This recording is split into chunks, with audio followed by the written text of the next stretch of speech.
May pwede ako magtanong sa'yo? Sure, ano ba tanong mo? Bakit pag isang aya ko lang sa'yo sa ML, sumasama ka kaagad?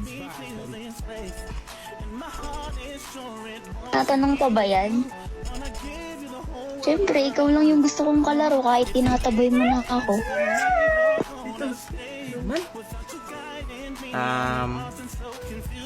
Speechless ako dun ah. Siguro hindi kilig ka. Grabe, ba't ako kikiligin? Sino ka ba? Ay, Aray. hindi pa naman tayo masyadong ganun ka ba't ako kikiligin sa'yo? Sabi ko na nga ba eh, konti na lang lalambot na yung puso mo. Iba yung lumalambot sa akin eh.